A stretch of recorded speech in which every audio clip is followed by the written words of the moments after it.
제 생각에는 앤트맨 얘기하고 좀 네. 마무리 좀 하는 게 좋을 것 같아요. 엄청나게 재밌대요. 아, 그래요? 저도 예고편 봤는데 재밌을 것 같아요. 저는 제일 잘한 게 앤트맨의 주연 배우를 잘 선정했다. 약간 연기 멍청해 잘해서. 보이고 뭔가 루저고 이러고 자기 딸도 다른 사람이 기르고 있고 그러면서도 이제 딸 보고 싶어하는 딸바보고 그 애틋하고 가족적이고 가정적이면서 참 굉장히 이렇게 가족 영화를 될 수 있는 요소들을 다 해놨고 저는 앤트맨이라 해서 네. 그냥 보고서 뭐 저런 영화를 만들었나 뭐 게임 영화를 그래서 보기가 싫더라고. 그래서 제목 보고. 보다가 말았어요. 진짜로요? 그런데 나중에 이제 이걸 준비하면서 뭐 그런 뜻이 있다고 그러는가. 그래서 이제 본 거지. 뭐 전 찌질 영화를 만들었지. 뭐 그런 생각. 뭐 그렇게 볼 수도 있을 것 같아. 이제 영웅도 뭐 쬐까나게 되는 무슨 그게 뭔 소용이 있어. 별걸 다 만든다. 네. 근데 이제 앤트맨과 와스프에서 이 마블 세계관을 뒤흔들 키를 가지고 있는 게 핌테크라고 하죠. 이 행크 박사가 연구한 핌테크, 커지고 작아지는 이런 기술. 결정적인 역할을 하게 되고 뭐 시간 여행을 아마 다루게 될 것 같다고 하니까 네. 양자 역학의 세계로 들어가는 지금까지 어떤 영화도 양자 세계를 다루기는 어려웠어요. 잘 감히 모르니까. 네, 뭐 그렇죠. 그래서 이 핌테크를 개발한 행크 박사가 네. 뭘 했냐? 핵심 기술은 원자 간 거리를 바꾸는 법을 알아냈다. 근데 이게 참 이 표현이 중요한 것 같아요. 원자 간 거리? 그러니까 원자와 원자는 네. 다닥다닥 붙어 있는 것만은 아니거든요, 실제. 물 기체는 그냥 막 원자만으로도 날아다닐 수도 있고. 근데 이제 원자 간 거리를 바꾼다. 상상도 못하는 방법을 했는데, 근데 이것이 증산도 진리책에 이미 다 쓰여져 있었습니다. 진짜요? 물론 원자 간 거리는 아니지만 제가 한번 읽어볼게요. 증산도의 진리의 태극 생명의 성질편에 보면 과학자들은 우주 공간이 완전한 진공에 가깝다고 합니다. 또 모든 물질을 구성하는 원자도 원자 핵을 제외하면 대부분 진공이라 합니다. 그러니까 잘 생각해 보세요. 이제 우주의 어떤 존재도 물질이라면 다 이제 원자로 구성돼 있죠. 과학자들은 그런 측면에서 볼 때 우주 만물은 다 동등하다. 사실 동일한 원자로 돼 있거든요. 동일한 원자로. 그렇죠. 특수하게 돼 있는 게 아무것도 없어요. 근데 이 원자는 원자 핵이 있고 네. 전자가 돌아요. 뭐 그냥 뿅뿅 나타난다는 얘기가 양자역학적으로는 더 맞지만 어쨌든 궤도를 따라서 돈다고 치고 그러면 그게 뭐 상암 월드컵 경기장에 가운데 테니스 공만한 원자 핵이 있다면 네. 전자는 어디서 도냐? 완전 끝에 밖을 돌고 있다. 또는 뭐 10km 밖에서 돌고 있다라고 얘기하는 사람들도 있고 계산상에 약간 오차는 있겠지만 그럼 원자 핵과 전자 사이는 뭐냐? 거기는 뭐가 있는 거냐? 아무것도 없죠. 그냥 비어 있는 거죠. 현대 과학에서 가장 충격받은 사건 중에 하나죠, 이게. 네. 그러니까 공이에요, 공. 없어. 물론 실제 없는 건 아니지만.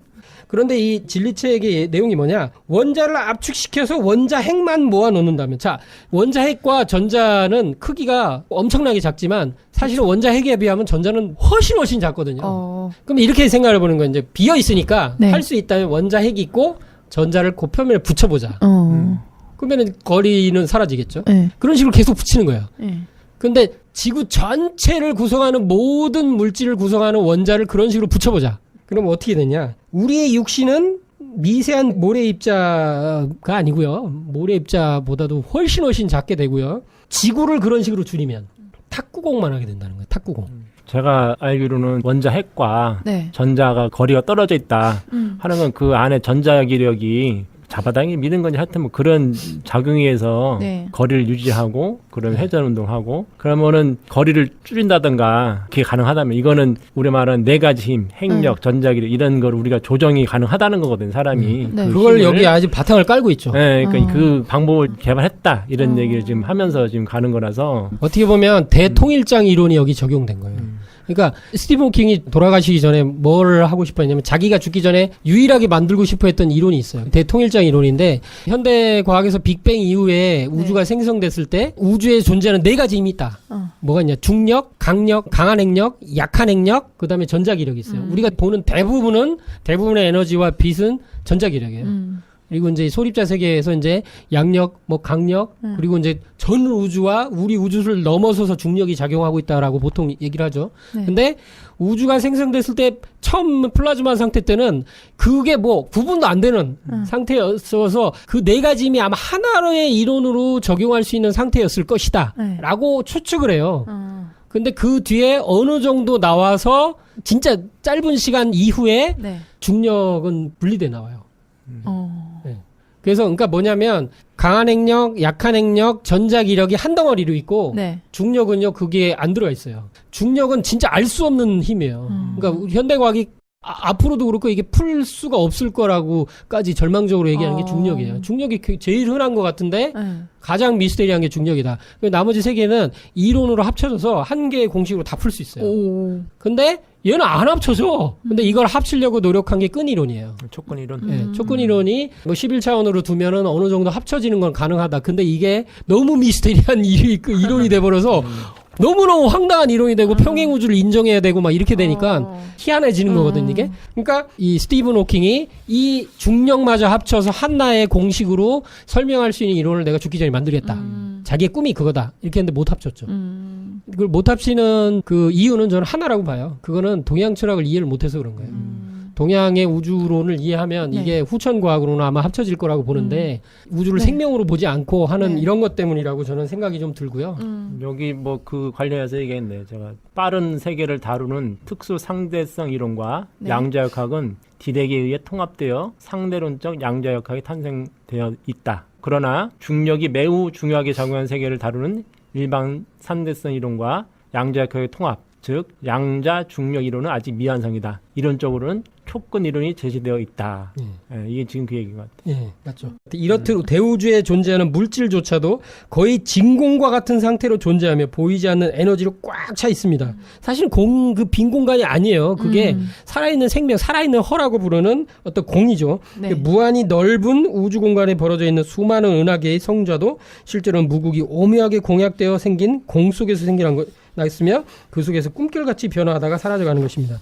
그러니까 제가 원자핵과 전자를 붙였다고 했지만 네. 그래갖고 합쳤더니 이제 지구도 탁구공만 해졌다고 했지만 네. 사실은 탁구공도 아닌 거예요. 왜냐하면 원자핵도 들어가면 없거든. 이게 에너지 구름 같은 거기 때문에 원자핵도 중성자, 양성자로 돼 있는데 그것도 네. 쿼크 3개가 이렇게 들어있기 때문에 쿼크로 들어가면 진짜 알 수 없는 세계거든요. 거기는. 전자만 해도 그렇고 그래서 기본 입자라고 부르는데 얘네들은 다 파동적 성질을 가지고 있고 언제든지 사라지고 이거 완전 귀신 세계거든. 이게 신도 세계라고 부를 수 있는 소름. 현대과학에서 11차원 속근이론에서 얘기하는 여분의 차원의 세계, 여분의 차원. 0차원, 1차원, 2차원, 3차원, 4차원까지는 거시세계에서 설명이 가능한데 그 이상의 차원은 네. 여분의 차원에는 미시세계로 들어가야 된다. 이렇게 이제 보통 그 양자역학에서는 설명을 하거든요. 네. 근데 저는 그런 게 이제 우주의 안쪽 공간인 안쪽 시공간인 신도세계로 이 얘기를 충분히 할 수 있다. 이런 것들이 이제 앞으로 후천 가면 다 나올 거라고 보고 하여튼 이 세계를 지금 이 영화는 다루고 있다. 아. 근데 저는 이걸 보면서 제가 네. 이제 별 상관이 없었어요. 네. 근데 이제 네. 이번에 그 예고편도 네, 그렇고 작은 거가 나왔죠. 작은 거 작게 네. 하는데 이걸 다시 키우더라고. 크게도 맞아요, 키웠다 맞아요. 작게도 했다가 이제 헐크는 커지기만 하잖아요. 이렇게 키웠다 작였다 하는 거 보면서 뭐가 생각이 나냐면 변신술이 아니고 우리 동양에서 말하는 이 둔갑술. 예, 둔갑장신하는 그게 생각이 나더라고요. 그래서 이제 그게 원래 그 동양에서 기문둔갑이라고도 얘기를 했던 건데 네. 이게 또 하도 낙서의 어떤 그런 걸 또 응용하고 수행도 같이 되면서 이건 뭐 귀신도 막 부리고 하는 그런 걸로 알고 있는데 도술 분야 중에 있는 거죠, 이제. 네, 둔갑술이라는 게 있는데 네. 그 도전에 그게 무수히 많이 나와요. 상제님이 호랑이로 그쵸. 변해서 계신 것도 있고 사슴처럼 이제 그런 모양. 저는 그 호둔에서 가장 상제 말씀에 이야 했던 게 뭐냐면 내가 호둔에서 봤더니 다 먹을 걸로 보이더라 사람이. 근데 그게 그 진짜 그 호랑이 의식으로 한번 들어가 보신 거잖아요. 그게 참 이야 이게 단순히 모양만 바꾸셔서 한 게 아니고 의식 세계를 이렇게 한번 보신 거다. 수행법 중에 네. 호흡을 호랑이처럼 하는 호흡도 있고 그런 게 있어요. 네? 그러니까 이제 자세도 호랑이처럼 앞발을 하는 그런 자세. 무술 네, 호흡을 호랑이 호흡 네. 아니면 뭐 호흡을 뭐 다른 동물 호흡을 하면은 그러한 힘이 생기는 거예요. 이렇게 그런 수행법이 있어요. 무술이 아니고 수행이에요. 수행법 중에 그런 게 있어요. 예, 그리고 이제 우리가 사실 무술 중에도 그런 걸 이제 모양을 그런 동작을 거 쓰는 것도 있는데 복권 뭐 이런 거. 근데 그런 게 하면은 그런 힘이 나온다는 거예요. 그게 뭐 이건 여담이고 하여튼 이제 그 김효은 성도님을 거미, 메뚜기, 매미 이런 걸로 이제 만들어가지고 곤충이야. 근데 이제 작게 그 보이는. 알아듣긴 다 듣는데 이제 말은 못한다. 말을 못하는 거죠. 그러니까 답답하고. 그게 없으니까 그래가지고 이제 먹는 것도 다른 데로 이제 옆구리로 먹고 그리고 또 그 성도들 신부름 시킬 때 그 사람들을 원황새, 학, 기러기, 황새 이런 걸로 만들어 가지고 심부름 네, 시키고. 신부름 시키시고 이게 전부 다 도술 문화거든요. 이게 이제 이 둔갑에 대한 얘기인데 이게 제가 엔터맨 보면서 네. 인상이 나. 아 이거 도술 문명을 이 과학적으로 구현한 거구나 이게. 이게 약간 동양 영화처럼 느껴지네요, 점점. 네. 그렇다니까요. 그런데 여기서 이제 저도 명확히 답은 모르겠지만 의문이 드는 건 뭐냐면 핌테크라는 걸 이렇게 개발했어요. 이제 뭐 어떤 식으로 그릴지 모르겠지만 네. 원자 간 거리를 바꾸는 법을 에너지로 쓴다 그래요. 에너지로. 이런 말을 해요. 그러니까 원자 간 거리를 바꾸잖아요. 그럼 크게 작아지면 네. 힘이 증폭돼. 근데 커져도 힘이 증폭돼. 그러니까 거리가 바뀌어서 힘이 더 생기고 총을 맞아도 안 죽어요. 그 작아졌을 때는. 그리고 뭐 커졌을 때도 막 리펄서 빔을 쐈는데도 멀쩡하잖아요. 아이언맨은 그걸 맞아도 충격만 받지 뚫리지도 않거든. 그러니까 그걸 에너지로 쓴다니까 이런 건 좀 미스터리예요. 이게 어떻게 얘네들이 이걸 풀지. 뭔가 어떤 설명이 됐으면 좋겠다. 이런 이제 바람이 있어서 얘기를 한 거고. 한번 생각을 해봐야 되겠네. 네. 그리고 다음에 한번 저희들이 앤트맨은 특집으로 다룰 건데 네. 도전에 개미도수가 나옵니다. 이건 뭐냐면 저희 이게 후천의 가장 네. 중요한 후천 문화를 여는 일꾼 도수인 초입동이 도수. 그 초입동이 도수의 상징인 복남과 호연 중에 호연이 을사년 9월 9일에 을사년 몇 년이지? 1905년이네. 병오년 1906년에 정월 보름에 공부를 마치게 했어요. 그래서 운막에 들어가서 125일 동안 이 어린 아이가 수행을 했어요. 그렇죠. 그것도 좀 추운 겨울을 지나면서. 내외하면서. 이게 엄청난 수행을 했는데 막 다 보는 거예요. 그냥 동물들 소리도 알아듣고 뭐 내일 뭘 갖고 오는지도 알아듣고 그렇죠. 이게 막 신안이 열려서 다 보는 거예요. 호연이 이렇게 됐는데 욕받다. 깨끗이 씻겨서 앉혀놓으시고 비록 내가 죽어서 너를 내버려도 네가 한탄 말고 살면은 개미가 살려도 살리느니라.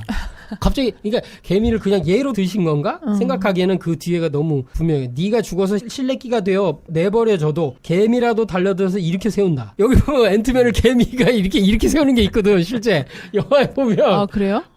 아니 이렇게 세우는 것도 있고 타고 나르고 옷도 갖다 주고 이러잖아요. 이에 호연이 어느 개미가 나를 살려? 하니 이제 봐라 내 말이 씨가 되는가 안 되는가. 왕개미, 흰개미 이거 다 나와. 앤트맨에 날아가는 개미, 일개미 뭐 이런 개미들 전투개미 다 나와. 기억이 안 나요. 왕개미, 흰개미가 달려들어서라도 역사를 해서 뭐가 힘을 써서 너를 살린다. 저는 이게 앤트맨이 의미하는 거라고 감히 얘기를 해봅니다.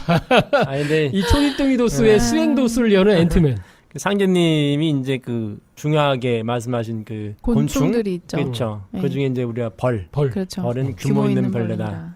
그래서 이제 그게 있고 누에가 있고 그리고 이제 이 개미가 네. 있는데 사실 개미는 크게 얘기는 안 됐지만은 거미도 있는데. 거미도 있죠. 네. 근데 스파이더맨. 이 벌하고 개미가 네. 사실은 비슷하잖아요. 좀 비슷하죠. 그렇죠. 그죠? 왕벌 그러니까 여왕벌을 중심으로 여왕개미를 중심으로 네. 그 굉장히 조직적이고. 일개미가 있고 그리고 조직이 짜여 있고 사실은 그렇죠. 이게 거의 같거든. 그래서 이것이 아마 상님께서 말씀하신 조직의 지도자를 중심으로 펼쳐져 있는 그런 어떤 일꾼들. 상진님의 일을 하는 그런 일꾼개미들이 나오고 그래서 이 사람들이 너를 찾아올 것이다.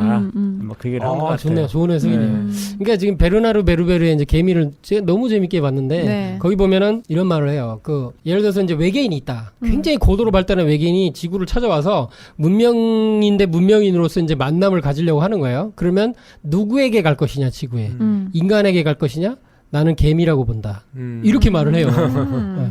그리고 이제 개미와 인간이 좀 상반되는 측면은 이건 어떤 연구를 해야 될 대상이지만 사람은 개체 의식이 강해요 지금. 나, 네. 내 거 먹을 거. 근데 개미는 단체 의식이 강해요. 자기 개인은 희생될 수가 있어요. 충분히. 그리고 개체 의식이 거의 없어요. 집단적으로 움직이고 생각도 마치 뇌가 분산되듯이 이렇게 움직이거든요. 하나가 정보를 얻으면 동시에 아는 경우가 많거든요. 되게 빠르게 정보를 이렇게 연결하기 공유하고. 때문에. 근데 사람이 문명이 발전하면 발전할수록 네. 개인주의화 돼가는 것 같기도 하지만 네. 어떤 의미에서 보면은 개미처럼 돼가고 있다. 집단 의식이 돼가고 있고 인터넷으로 연결되고 이게 동시에 진행되고 있거든요. 그래서 개미가 꿈을 꾸면 아마도 개체 의식의 꿈을 꾸지 않겠냐. 사람이 꿈을 꾸면요 단체 의식의 세계로 가요. 자기라는 개념이 없어지고 희석되고 전체라는 개념으로 많이 꿈을 꾸면 그렇게 되거든요. 그러니까 무의식으로 한 군데 이렇게 모이거든요. 이렇게 전체가 연결되는 거지. 그래서 개미와 네. 사람이 이게 음양처럼 네. 그런 거 측면이 있다. 이것도 되게 재미있는 비유라고 생각해요. 지금 과학자들이 개미 연구를 많이 하는데 네. 그 중에 하나가 이제 그 자율 운동 그리고 어떤 그 일을 하는 데서 네, 이제 개미처럼이라는 거 네, 있잖아요. 이런 근데 이런 로봇 만들 때도 로봇 만들 때 그래서 이제 그런 행동 패턴을 하는데 네. 그 개미들의 행동 패턴을 거기다 해서 하거든요. 어. 그런데 이제 너무나 간단하다는 거야. 우리가 되게 움직임이? 복잡할 것 같은데 개미 사회가 어. 뭘 하냐면은 내가 이렇게 가면은 네. 내 뒤를 쫓아와라. 어, 아니면 내가 하나를 무거운 거 들으면은 옆에 너도 와서 들어라. 들어준다. 어. 뭐 요런 몇 가지 서너 가지만 하면은 이게 조직을 이뤄 가지고서 이 커다란 그거를 만든다는 거예요. 그래서 이제 그거를 이제 이용하려고 지금 그렇게 연구를 하고 있더라고요. 그 약간 내가 왜 그래야 되는데 대한 질문은 안 하는 건가 봐요. 그죠. 그렇지. 그런 건 없는 그러니까 거죠. 어떻게 보면은 좋게 얘기하면은 공동체 굉장히, 의식이 굉장히 이렇게 당연히 도와줘야지. 뭐 이렇게 상생지심 뭐 이런 게 있다. 그러니까 분업화가 철저히 돼 있고 조직화가 돼 있고 그러니까 이게 명령이 딱 그러니까 되는 개미라고 하는 이제 여왕벌이 네. 두뇌에 해당되면은 네. 그것이 이제 사람 몸처럼 전체 개미가 움직이고요. 하나의 사람이지. 마치 뇌가 분산돼 있듯이 그런 느낌인데. 그러니까 우리 몸도 사실 그렇잖아요. 네. 각자 그쵸. 네, 그 일을 하면서 이제 네. 하나로 전체 시스템이 통합이 되어 있는 것처럼 그렇게. 앤트맨 2라고 안 하고 앤트맨 앤 와스프라는 게 영화의 제목이에요. 맞아요. 이게 와스프의 등장이 굉장히 크고 음. 어떻게 보면 와스프의 액션씬이 더 많다. 이렇게도 얘기를 해요. 그래서 이 와스프라는 존재를 알아야 된다는 거죠, 이제. 와이프가 아니고 앤트맨 와이프가 아닌가? 와스프 WASP예요. 아, 그래? 이 와스프라는 단어를 자세히 보면 네. 여기에 숨은 또 뭐가 있어요. 아, 앤트맨은 개미라는 건 앞에 살펴봤잖아요. 근데 이 와스프라는 걸 제가 찾다 보니까 와스프가 무슨 뜻이냐. 다음에 얘기해야 되겠네. 지금 얘기하죠. 그래? 짧아요. 진리 코드가 나왔어요. 그게 뭐냐면 와스프는 첫 번째 말벌이란 뜻이에요. 아, 그리고 벌이네. 벌이에요. 뭐 날개가 있잖아요. 성미가 급한 사람, 까다로운 사람 팍 찌르는 거. 그리고 또 하나 앵글로색슨계 백인 신교도 좀 나쁜 의미로. 또 다른 의미로는 미군 육군 항공대 소속 여자 조종사 대원, 뛰어난 대원 이런 게 있는데 진짜 뜻은 나나니 벌이라는 데 뜻이 있다. 아, 나나니 벌. 나나니 벌이 뭐냐? 이게 상제님 칠에서 특히 태상 종도사님 제세시에 정말 많이 하신 말씀이죠. 네. 나나니 벌. 나나니 벌은 고전에서 사람들이 옛날에 선비들이나 네. 군자들이 많이 이걸 가지고 표현을 했어요. 뭐냐면 나나니 벌을 가만히 살펴보니 쟤는 집을 짓더라. 진흙을 물어다 집을 짓는데 거기에 다른 벌레를 물어오더라. 그랬더니 저 집안에서 무슨 일이 벌어진지 모르지만 그 벌레를 딱 집어넣고 그렇게 밖에서 이렇게 쌓여 진흙을 쌓아. 네. 그 다음에 거기서 계속 날개짓을 해. 근데 날개짓을 들으면 뭐라고 하냐면 나나나나나나나나나나 이런 소리가 난다 그래요. 그래서 나나니 벌이에요. 붕붕붕붕 이게 나나나나처럼 들린다는 거예요. 그래서 이게 뭐냐? 그러고 나서 한참 지났더니 그 안에서 그 벌레가 아니고 나나니 벌 새끼가 나와서 날아가더라. 아, 그러니까 이제 옛날 사람들은 이렇게 생각한 거예요. 나나니 벌을 보고 쟤는 다른 종이 다른 벌레를 집어넣고 계속 나나나나 날 닮아라 하니까 그렇게 노력을 하니까 나오는구나. 종이 바뀌어서 자기 새끼가 돼서 나오더라. 저걸 봐라. 그러니까 세상 사람들이 안 되는 게 없다. 아무리 성질이 고약하고 한 사람도 끝없이 이렇게 교육하고 이렇게 하면 그 사람이 바뀐다. 본성도 바뀔 수 있고 노력하면 안 되는 게 없다. 뭐 이런 어떤 사람을 변화시키고 돌을 닦을 수 있다는 희망을 안겨주는 고전 예화인데 실제로는 이거는 이제 이게 생물학적으로 보면 영양분으로 넣은 건가? 곤충학적으로 보면 나나니 벌은 기생벌이거든요. 그래서 벌레를 물어다가 네. 침을 딱 싸서 기절시킨 다음에 물어다가 걔는 이제 죽은 상태는 아니에요. 그냥 잠시 마비만 된 거예요. 그래갖고 넣어놓고 거기다 이제 넣으면서 거기다 이제 자기 알을 낳고 몸에다가 그다음에 밖에서 덮어놓고 이게 계속 유지를 시켜주는 거예요. 이렇게 열이나 이런 거를 이렇게 시켜주고 유지를 시켜주면 공급해주 산소나 이거 바람도 쐬주고 해주면 그 안에서 걔는 정신이 깼는데 갇혀 있거든. 근데 어쨌든 거기서 고치가 돼 이렇게. 그래서 나비가 되려고 하는데 신선한 먹을거리가 되는 거지 이제. 그래서 그 안에 있는 알을 낳은 애들은 그 안에서 몸을 이렇게 부화해서 이제 먹으면서 나와서 나올 때는 이제 나날이 버릇이 돼서 나온다. 근데 이게 잘못된 게 아니라는 거죠. 아니 그 왜 잘못된 예화야? 그게 사람이 네. 이 설득을 하고 누구든 교육을 통해서 바뀔 수 있다는 예화가 충분히 될 수 있죠. 이건 공자 때도 이런 예화를 썼대요. 그러니까 유명한 고전 예화예요. 네. 이런 재미있는 거 있는데 네. 와스프가 나날이 버리다. 이게 진리 코드로 보면 태상 종도사님께서 늘 세상 사람들은 누구나 만나서 정성만 있으면 포교가 되고 진리를 다 받아들일 수 있다. 웬만한 척신도 자기가 이렇게 인도자가 노력하고 진리를 전해주려고 이렇게 일심정성을 위해서 기도하고 운장도 읽어주고 태울주 읽어주면 누구고 진리를 받아들일 수 있는 거다. 나는 한 사람도 내가 전에서 놓쳐본 사람이 없다. 이런 말씀을 하시잖아요. 여기서 나날이벌의 포교 도수를 얘기하게 될 줄이야. 저는 좀 약간 이거 어제 찾으면서 좀 충격받았어요. 신기하네요. 그러니까 일종의 네.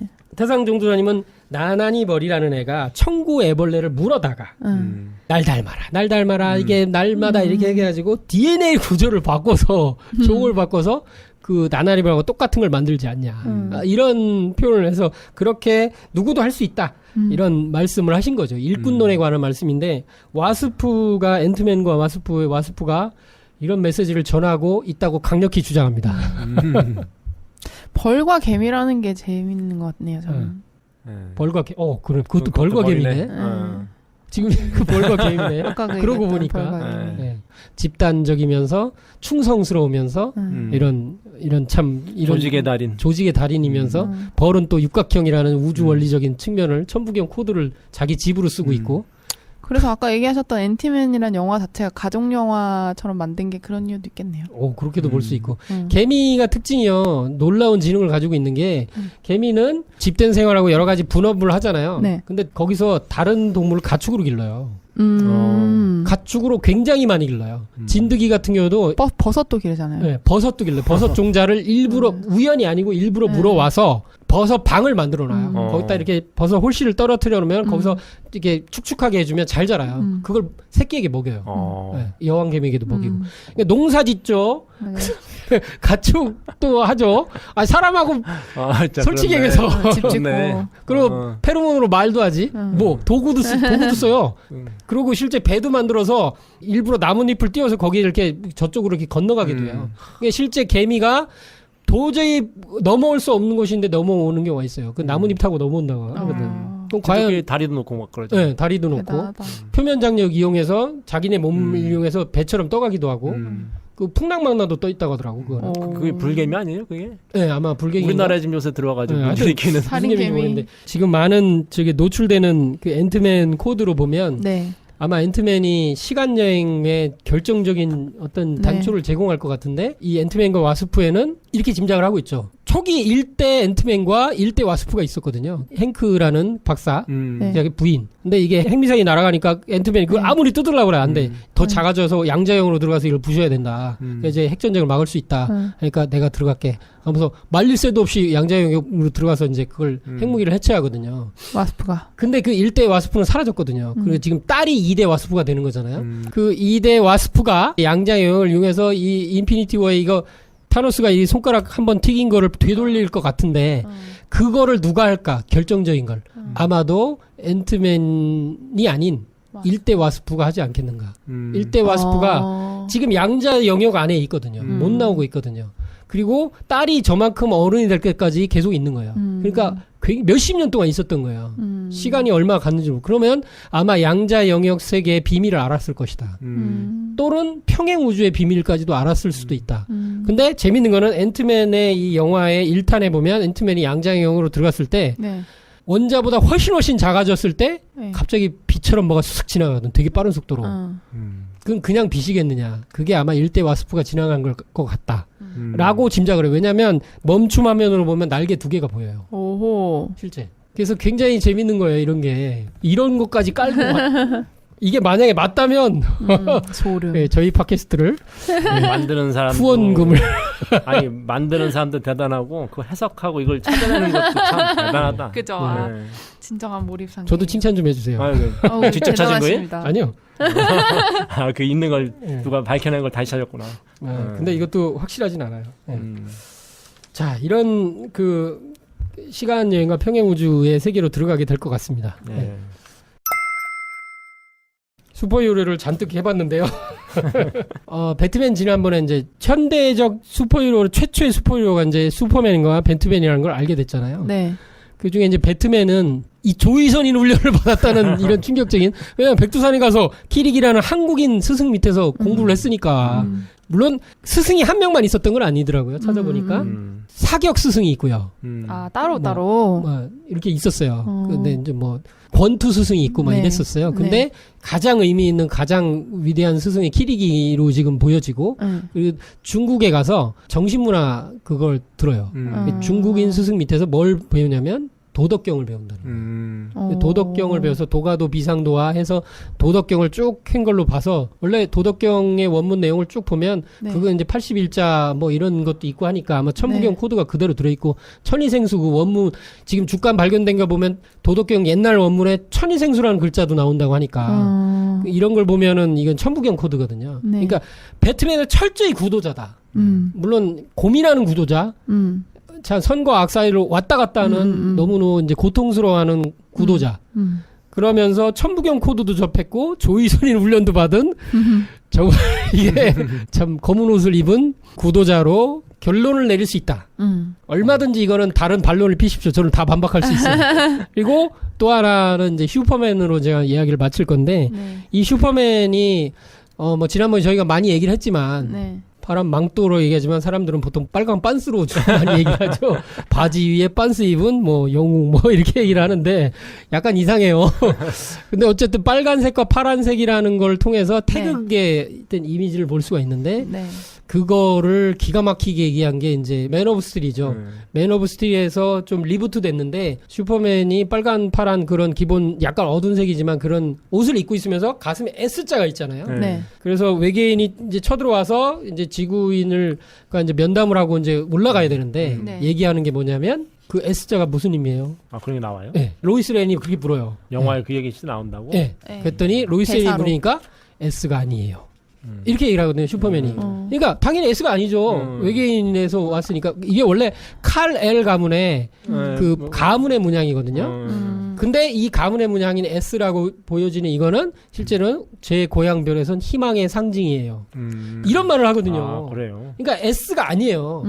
슈퍼맨의 S로 사람들이 알고 있지만 그 희망의 상징이라고 부르는 그 문양, 그 문양을 태극으로 얼마든지 볼 수 있다. 근데 그거를 이 나오기 전부터 저희는 뭐 세 글자 모양의 그걸로 생각을 했는데, 이번에 DC가 뭐 여러모로 영화 좀 실패하고 하니까 사람들이 막 욕을 하니까 DC 작가들이 그럼 끝장내는 슈퍼맨을 하나 시리즈를 만들어 보자 해서 나온 게 최근에 이제 나왔던 DC 1밀리언이라는 게 이제 만화 시리즈가 시리즈. 있어요. 예. 거기에 프라임 슈퍼맨이 나왔습니다. 프라임 슈퍼맨. 프라임 슈퍼맨은 나오게 된 배경이 솔라리스라는 태양을 중심으로 하는 아주 악독한 악당이 나왔는데 너무너무 강력해서 저스티스 리그도 다 죽어요. 막 그냥 막 닭살이 나요. 근데 슈퍼맨도 상대가 안 되니까 내가 또 다른 태양, 은하 중심에 있는 더 강한 태양에 가서 에너지를 받고 오겠다.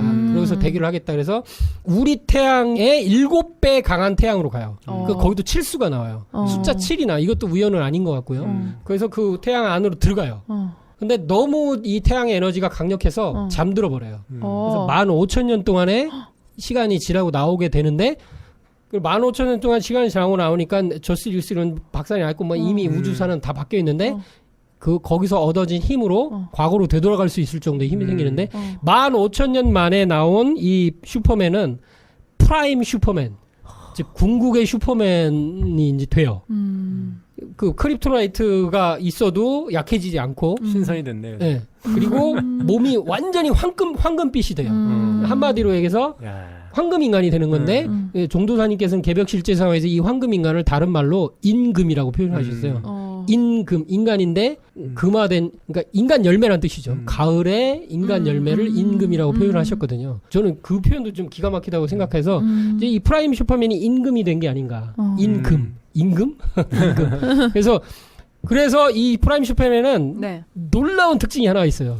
너무너무 뛰어나서 네.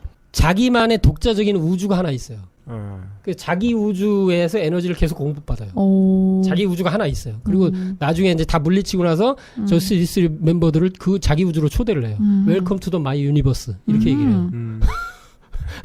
그래가지고 뭐 이렇게 공간에 펀치를 한번 치면 공간이 찢어지면서 과거로 갈 수 있고 미래로 막 갈 수 있어요. 그래서 이제 그 솔라리스를 물리치거든요. 그러니까 이 프라임 슈퍼맨의 가슴에 이 S자가 아닌 다른 문양이 새겨졌다는 게 중요하죠. 이제 그게 세워진 태극. 이렇게. 이 세워진 태극이 가슴에 생겼다. 이건 우연일까? 정확히 태극 모양이에요. 우리가 제대로 본 거네. 네, 제대로 본 거죠. 우와. 그리고 이게 제가 보니까 고태극도의 태극 모양하고 또 비슷하더라고요. 이렇게. 그래서 세워진 태극의 모양이다. 38선에 그러니까 세워졌구만. 아무래도 이건 이제 그 지금의 우리가 38선을 네. 중심으로 하는 이런 누워있는 태극. 네. 이게 이제 개벽된 태극의 그걸 상징을 하는 것도 느껴지고. 지축인 쓴 거지. 네, 지축 쓴 게 느껴지고. 참 어쩌면 이럴 수가 있는가. 그래서 DC와 마블 이게 현대 슈퍼히어로를 양분하고 있는 네. 이런 그게 전부 다 상제님 진리를 갖다 쓰고 있다. 이걸 뭐 할 말 있으면 해보라 그래요. 변명 좀 해보라 그래. 저는 이쪽 다 DC 서버 해킹해도 아마 이런 것들이 나오리라고 생각하고 뭐 해도 좋습니다. 이런 게 얼마든지 나와서 저희들이 이걸 어떻게 해석을 할 수 있냐. 이제 궁극의 슈퍼맨은 결국은 태극을 가슴에 달고 있는 태극제의 형상이 아닐까. 그리고 이제 요한계시록에 요한이 그때 백보자 하나님을 딱 봤을 때 네. 그걸 계시록에 쓴 걸 뭐라고 얘기하냐면 벽옥과 홍보석처럼 생긴 문양을 두른. 이건 뭐냐면 벽옥은 푸를 벽자고 홍보석은 붉은 거예요. 그러니까 태극의 어떤 문양이 여기 있는 거예요. 지금 증산상제님의 개사된 어진의 태극이 있죠. 여기. 네, 있죠. 저는 그거를 요한이 좀 보지 않았을까 이런 생각이 드는데 프라임 슈퍼맨이 좀 그런 걸 노출하고 있다. 이런 생각까지 좀 들게 됩니다. 뭐 옛날에 네. 보면 전부 다 이렇게 가슴에다가 네. 이 청동 거울을 네. 한다던가 네. 옥으로 해가지고 이제 차고서 심패라든가 아니면 제사장에게 하는 그런 형태였으니까 예, 아마 그거를 슈퍼맨은 제사장의 모습 네. 어떤 그 신의 모습 뭐 그런 모습도 되겠네요. 그래서 이제 개벽책 3권에 궁을은 태극의 신을 말한다. 이런 말씀하셨기 때문에 궁을이 바로 이 태극의 가운데 선을 가려지는 세 글자. 태을 궁을 신명이라. 궁을 성도로다. 궁을은 이 태극의 기운을 타고 지상에 오는 구원의 인격자를 상징한다. 이 분이 이제 실제 인사로서 오시는 네. 어떤 분을 상징한다는 거겠죠. 이런 게 정말 놀라운 것 같고 다른 측면으로는 태양에 들어갔다 왔다는 거. 이건 뭐냐면 완전한 양, 순양지체. 그래서 본심 본태양의 이 천부경에서 얘기하는 본심, 본래 참마음은 네. 본태양, 태양에 근원을 두고 있다는데 이 태양은 저 물질적인 태양의 의미보다는 실제로는 태양, 태음, 뭐 소양, 소음할 때 하는 완전한 100% 이제 양을 얘기를 하는 거죠. 순양지체. 천부경에서 얘기하는 완전한 태일의 어떤 면모를 갖춘 존재가 이런 순양지체의 본심 본태양을 갖춘 인중천지라는 인간이거든요. 그래서 아마 이 프라임 슈퍼맨은 그런 모습을 보여주는 태일의 궁극의 모습이 아닐까 이렇게 결론을 내려봅니다. 태양이 광명이라는 뜻도 있고 또 진리의 상징이기 때문에 아마 진리의 화연체 태양신이에요, 태양신. 한마디로. 그 아폴론 신도 원래 태양신으로 얘기를 하죠. 그래서 아마 그런 뜻도 세상을 밝히는 네. 광명의 신, 뭐 진리의 화연체, 태양신 뭐 그런 뜻이 있는 것 같네요. 너무 길어졌는데 하나만 더 얘기하면 이게 이제 DC 세계관의 이제 궁극의 이제 존재잖아요. 그런데 이번에 닉 퓨리가 죽으면서 이제 마더 퍽 이렇게 하면서 사라졌는데 그때 어머니. 송신한 게 누구냐면 캡틴 마블이잖아요. 그렇죠. 이 캡틴 마블이 여성 히어로로 최강의 이제 캐릭터거든요. 근데 이 캡틴 마블은 이제 생긴 거는 이제 그 발생 과정은 외계 종족 크리족과 이 유전자가 어떻게 사고로 섞이게 되면서 탄생을 했는데 네. 이 캡틴 마블이야말로 진짜 슈퍼맨이에요. 여자 슈퍼맨. 왜냐면 뭐 때로는 이렇게 비판을 해요. DC 슈퍼맨을 너무 대놓고 뺏겼다.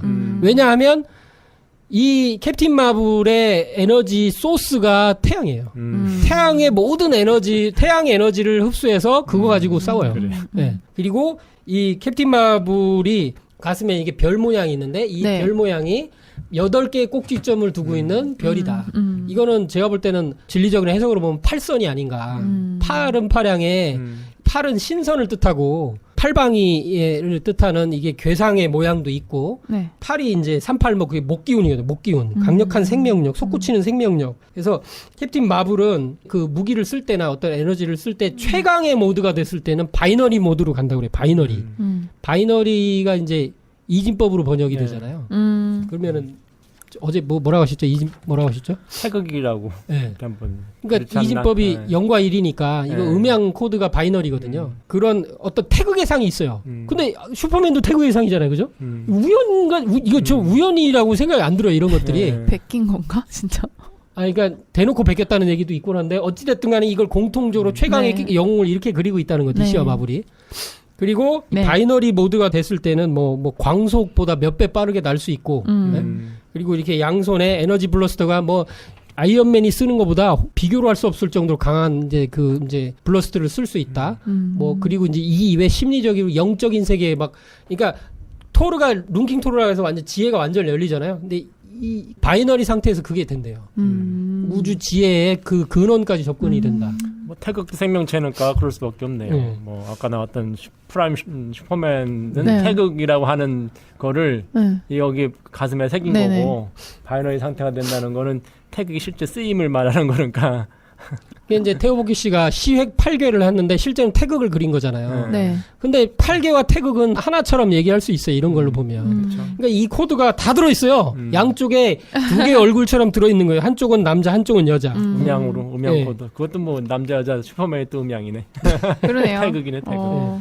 그래서 뭐 예지력, 에너지 흡수 능력, 중력 조절 능력, 뭐 이런 말로 할 수 없는 이런 게 있고 이제 결정적인 건 이름이 캡틴 마블이라는 거죠. 그러니까 이런 걸 보면 캡틴 아메리카가 아마도 캡틴 마블에게 자기의 캡틴 자리를 넘겨주고 죽을 것 같아요. 그런 느낌이 있어요. 그 여자가 지도자가 되는 거네요. 네. 어벤져스에. 네. 그러니까 여자 세상이네. 음존에 대한 게 여기 들어있어요. 캡틴 마블은 뭐 더 얘기할 건 많지만 너무 오늘 길게 했고 이런 정도로 다음에 개봉하면 또 예, 한번 사실은 하면 할 되니까요. 얘기는 더 많아요. 네. 캡틴 마블에 대해서도. 이 정도로 얘기를 하면 너무 길었어. 알차게 된 것 같습니다. 네. 마무리 하여튼 뭐 말씀을 유시민이 썰전에서 하차한다는데 아, 그래요? 진짜요? 그래가지고 안타깝긴 한데 어쨌든 그 썰전에서 저희가 차용한 방식이 한 줄 논평이었는데 응. 한 말씀 하고 마치는 게 좋을 것 같습니다. 한 줄만 하는 우리 한 줄만 아니요, 안 되고 한참 했는데. 한참 해야죠, 한참. 네. 그래서 저는 이제 하여튼 영웅 초인 시대. 네. 하여튼 이게 서양이나 동양이나 사실은 영웅 신화가 계속 있거든요. 그러니까 그 세상을 새로운 문명을 열었던 이제 선각자들이 사실 영웅들이었고 그 영웅들은 이제 신에 비견되는 그러니까 뭐 신 자체일 수도 있고 신과 인간의 어떤 그런 자손일 수도 있고 네. 그래서 인간 자체가 신인 이제 그런 건데 지금 인류는 사실 그거를 잃어버렸던 거죠. 그거를 그런 문화를 파괴하고 스스로를 어떤 그런 짐승의 수준 어떤 네. 내려오게 했는데 지금 와가지고 보면은 이렇게 동양 문화하고 서양 문화가 네. 이 융합이 되면서 그거를 만화라는 형태 이렇게 가장 잘 퍼질 수 있는 그리고 또 영화라는 어떤 형태로 해서 만들었는데 뭐 저는 여기에 이런 의미가 있는지 잘 몰랐고 한전 오락 영화로만 치부했었는데 네. 이걸 하면서 저도 많이 배웠고 여러 가지 이제 그 문화적인 어떤 네. 그런 거를 많이 생각할 수 있었던 것 같아요. 그래서 이 문화의 결론은 결국은 하늘 땅을 그리고 신들의 세계 그걸 바탕으로 구성된 신들의 세계를 알고 또한 인간이 거기에서 이걸 모두 깨닫고 새로운 문명을 창조하는 영웅이 새로운 영웅이 되는 것이 아닌가 하여튼 그런 생각을 많이 하게 됐습니다. 그렇군요. 네, 저도 굉장히 재밌었는데요. 디즈니가 진짜 대단하다. 그런 생각이 계속 들어요. 디즈니가 그 애니메이션 쪽으로도 이제 동양의 어떤 모아나라든지 코코도 다 이제 동양 문화를 바탕으로 컨텐츠를 만들어내고 있는데 이 어벤져스도 마블 영화도 그쪽으로 많이 왔다는 생각이 오늘 정말 많이 들었고요. 그리고 또 하나 든 생각은 아까 초인 얘기 하셨잖아요. 이제 앞으로 임금 후천의 성경 세계에서 완성된 인간, 초인의 인간이 나와야 되는데, 아, 그런 인간의 어떤 모습, 청사진들을 이 마블의 영화에서 찾을 수 있다면, 아, 나는 어떤 캐릭터를 맡으면 좋을까? 뭐 이런 생각도 해보게 되고. 제일 아름다운, 가장 강력한. 네, 영상 편집 초능력을. 계속 일을 시키시려고 하는. 네, 그렇습니다. 재밌는 시간이었습니다. 오늘 뭐 진리자판기 슈퍼히어로 편 1차적인 마무리인데요. 계속하게 될 것 같습니다. 네, 진리적인 누구도 지구상에서 들을 수 없는 코드로 해설을 드리는 시간을 가지도록 하겠습니다. 다음 시간에 또 만나뵙겠습니다. 감사합니다. 감사합니다. 고맙습니다.